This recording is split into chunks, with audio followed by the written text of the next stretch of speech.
Hi viewers, this is Dr. Karthik, Senior Consultant, Periodontist and Implantologist working in Elident Hospitals, Kondapur.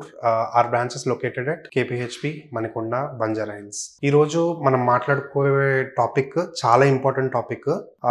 Actually మీరు అందరూ ఇప్పుడు dental implants అనేది common procedure అయిపోయింది, ప్రతి ఒక్కళ్ళు పెట్టించుకుంటున్నారు. బట్ దాని తర్వాత కేర్ ఎట్లా తీసుకోవాలి? ఏదర్ మీరు ఇమీడియట్ ఎక్స్ట్రాక్షన్ చేయించుకుని వెంటనే ఇంప్లాంట్ చేయించుకున్నా, లేదంటే డిలేడ్గా అంటే ఆల్రెడీ మీకు ఎక్స్ట్రాక్షన్ అయ్యి చాలా రోజులు అయ్యి దాని తర్వాత ఇంప్లాంట్ పెట్టించుకున్నా, ఈ కామన్ ప్రికాషన్స్ లేదంటే ఈ కేర్ అనేది మీరు ఖచ్చితంగా తీసుకోవాలి. సో దట్ ఇది మీకు లాంగ్ స్టాండింగ్ ఇంప్లాంట్ లాంగ్ స్టాండింగ్గా ఉండడానికి మీకు ఉపయోగపడుతుంది. ఫస్ట్ థింగ్, ఇమీడియట్గా మీరు 24 అవర్స్లో 24 to 48 అవర్స్లో మీరు తీసుకోవాల్సిన జాగ్రత్తలు ఏంటి? ఫస్ట్ మీరు ఎప్పుడైతే ఇంప్లాంట్ పెట్టించుకున్నారో తర్వాత డెంటిస్ట్ మీకు కాటన్ పెడతారు అక్కడ క్లెంచ్ చేసి పెట్టమని. ఈ కాటన్ డిస్టర్బ్ చేయకుండా half an hour to 45 minutes అదే ప్లేస్లో పెట్టుకోవాలి. పెట్టుకోవడం వల్ల ఏంటి ఉపయోగం అంటే ఆ బ్లడ్ క్లాట్ అనేది ఫామ్ అవడానికి మనకు అది సహాయపడుతుంది అనమాట. సో దట్ డిస్టర్బ్ చేయొద్దు, ఏం చేయొద్దు. ఒక 45 minutes అయిపోయిన తర్వాత ఆ కాటన్ని మీరు చేత్తోటే బయటికి తీసేసేయండి అంతే. బట్ స్పిట్ కానీ అట్లా ఏం చేయొద్దు. చేత్తో బయటికి తీసేసి పడేసి వెంటనే ఒక చల్లగా ఒక ఐస్ క్రీమ్ లాంటిది తీసుకోండి. ఎందుకు ఐస్ క్రీమ్ తీసుకోవాలంటే దీనివల్ల మనకి స్వెల్లింగ్ రావడం కానీ పెయిన్ అనేది కూడా కొంచెం తగ్గించే ఛాన్స్ ఉంటాయి అన్నమాట.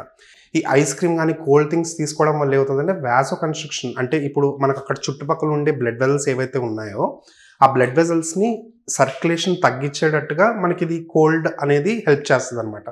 ఇది హెల్ప్ చేయడం వల్ల మనకి ఎక్కువ సర్క్యులేషన్ అవ్వకపోవడం వల్ల పెయిన్ సెన్సేషన్ అనేది తక్కువ ఉంటుంది, స్వెల్లింగ్ వచ్చే అవకాశం కూడా తక్కువ ఉంటుంది. సో ఇమీడియట్గా మీరు ఇంకొక పని కూడా చేయాలి. ఇంటికి వెళ్ళగానే ఏంటంటే ప్రతి 5 నిమిషాలకు ఒకసారి ఐస్ ప్యాక్ అనేది పెట్టుకోవాలి. ఈ 24 అవర్స్లో 5 minutesకి ఐస్ ప్యాక్ అనేది పెట్టుకుంటూ ఉండాలన్నమాట. ఒక హాఫ్ అన్ అవర్ గ్యాప్ ఇచ్చి, అంతే తప్ప కంటిన్యూస్ పెట్టకండి. కొంచెం గ్యాప్ ఇచ్చి మీరు ఐస్ ప్యాక్ పెట్టడం వల్ల సేమ్ మీకు ఏంటంటే త్వరగా హీల్ అవ్వడానికి ఉపయోగపడుతుంది. అట్ ద సేమ్ టైం మీకు పెయిన్ అనేది కూడా తగ్గుతుంది అనమాట. సో ఇది అయిపోయిన తర్వాత మీరు ఈ టాబ్లెట్స్, యాంటీబయాటిక్స్ కానీ పెయిన్ కిల్లర్స్ కానీ ఏవైతే ఇస్తామో అవి స్కిప్ చేయకుండా వేసుకోండి. ఇది కూడా మన హీలింగ్ ప్రాసెస్లో చాలా ఇంపార్టెంట్ రోల్ ప్లే చేస్తుంది అనమాట. యాంటీబయాటిక్స్ ఇవ్వడం వల్ల ఏమి ఫర్దర్ ఇన్ఫెక్షన్స్ రాకుండా ఉపయోగపడుతుంది. పెయిన్ కిల్లర్స్ మీరు వాడడం వల్ల పెయిన్ అనేది తక్కువ ఉంటుంది. ఓకే, అది అయిపోయింది. నెక్స్ట్ రోజు మీరు పడుకుని లేచిన వెంటనే మీరు పిల్లో పక్కన ఒక 1 to 3 drops ఆఫ్ బ్లడ్ చూస్తే మీరేం ప్యానిక్ అవ్వాల్సిన పని లేదు. సో మనకి ముందు రోజే ఏదైతే ఇంప్లాంట్ ప్లేస్ చేసి ఉన్నాం కాబట్టి సో ఆ బ్లడ్ అనేది కొంచెం పడితే ప్రాబ్లం లేదు. అదే కంటిన్యూస్ ఫ్లో ఆఫ్ బ్లడ్ అంటే మీకు రక్తం ఊరుతున్నట్టుగా అనిపిస్తే, నోట్లోకి మీరు మింగినా కూడా వెంటనే రక్తం వస్తున్నట్టు అనిపిస్తే మటుకు ఇమీడియట్గా మీ డెంటిస్ట్కి కాంటాక్ట్ అవ్వండి, వాళ్ళు ఏం చెప్పాలో చెప్తారు. సో ఇమీడియట్గా మీరు ఒకవేళ హోమ్ ప్రికాషన్ ఏమైనా తీసుకోవాలి అని అనుకుంటే కనుక మీరు వెంటనే ఈ టీ బ్యాగ్స్ ఉంటాయి కదా, ఈ టీ బ్యాగ్ని మీరు జస్ట్ వాటర్లో డిప్ చేయడం, సెలైన్ అవైలబుల్ లేకపోతే అట్లీస్ట్ వాటర్లో డిప్ చేసి దాన్ని స్క్వీజ్ చేసి ఇమీడియట్గా మీకు ఎక్కడైతే బ్లీడింగ్ సైట్ అవుతుందో అక్కడ పెట్టి క్లెంచ్ చేసి పెట్టుకోండి. సో దట్ మీకు టెంపరీగా బ్లీడింగ్ అనేది అవుతుంది. సో దట్ ఈ లోపు మీరు డెంటిస్ట్ దగ్గరికి వెళ్ళడానికి ఉంటుంది అనమాట. అదే రోజు మార్నింగ్ మీరు ఏమైనా స్ట్రెన్నస్ ఎక్సర్సైజ్ బాగా ఓవర్ ఎక్సర్సైజ్ లాంటి అయితే ఏం చేయకూడదు. ఎందుకు చేయకూడదు అంటే మీరు అలా రన్నింగ్ కానీ ఎక్కువ ఎక్సర్సైజ్ అవి చేయడం వల్ల ఏమవుతుందంటే హార్ట్ రేట్ అనేది పెరుగుతుంది. హార్ట్ రేట్ పెరగడం వల్ల ఏమవుతుంది, మనకి ఎక్కడైతే మనం ఇంప్లాంట్ వేసామో అది ఇంకా ఓపెన్ వూండ్ లాగా అనమాట.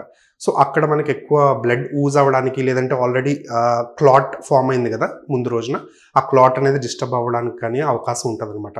సో కొన్నిసార్లు స్టిచెస్ మనం ఏదైతే స్టిచెస్ వేస్తామో స్టిచెస్ కూడా బ్రేక్ అవ్వడానికి అవకాశం ఉంటుంది. సో ఎక్సర్సైజ్ అవి అవాయిడ్ చేయడానికి ట్రై చేయండి.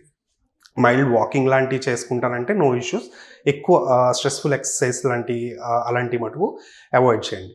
సో ఇది అయిపోయిన తర్వాత ఏం ఫుడ్ తీసుకోవాలంటే సాఫ్ట్ డైట్, బాగా మరీ స్పైసీ ఫుడ్ కాకుండా, మరి హాట్ ఫుడ్స్ కాకుండా, మరి ఎక్కువ గట్టి పదార్థాలు ఏం లేకుండా తీసుకుంటే that will be fine. And ఇలా ఎన్ని డేస్ తీసుకోవాలంటే 3 to 4 days ఇట్లా మెయింటైన్ చేసుకుంటే క్లాట్ అనేది డిస్టర్బ్ కాదు. 1 week వరకు మీరు చేయకూడని పని ఏంటంటే స్మోకింగ్ కానీ ఆల్కహాల్ కానీ హ్యాబిట్ ఉంటే మటుకు 1 week వరకు మీరు అవాయిడ్ చేయడానికి ట్రై చేయండి. ఎందుకంటే దీంట్లో ఉండే కెమికల్ టాక్సిన్స్ ఈ ఓపెన్ వూండ్లోకి వెళ్ళి అది ఒక severe painful condition, dry socket అనే కండిషన్ ఫామ్ అవడానికి మనకి ఛాన్స్ ఉన్నాయన్నమాట. దానివల్ల ఏంటంటే మీకు చాలా పెయిన్ ఉంటుంది. So try to avoid smoking and alcohol for at least 1 week. So ఇది అయిన తర్వాత మీరు తర్వాత ఇంప్లాంట్ను కూడా మీరు as it is me teeth ఎలా చూసుకుంటారో అట్లానే చూసుకోవాలి. ఎవ్రీడే 2 టైమ్స్ బ్రష్ చేసుకోవడం ఇవన్నీ మీరు కామన్గా ఎప్పుడూ చేసుకోవాల్సిన పని. ఇది లైఫ్ టైం మీరు చేసుకోవాల్సిన పనే. దాన్ని కూడా మీరు ఓన్ టూత్ లాగే ట్రీట్ చేయాలి. సో ఫ్లాసింగ్ అనేది మీకు కూడా కంపల్సరీ చేసుకోవాలి. ఆ ఇంప్లాంట్ ఏరియాలో మీకు ఫ్లాసింగ్, నార్మల్ ఫ్లాసింగ్ డిఫికల్ట్ అవుతుందంటే you can use water floss. Water ఫ్లాస్తో మీరు ఈజీగా క్లీన్ చేసుకోవచ్చు. సో ఇలా మీరు చేసుకుంటే కనుక మీ ఇంప్లాంట్ అనేది లాంగివిటీ పెరుగుతుంది, ఎటువంటి ఇబ్బంది లేకుండా ఉంటుంది. Thank you.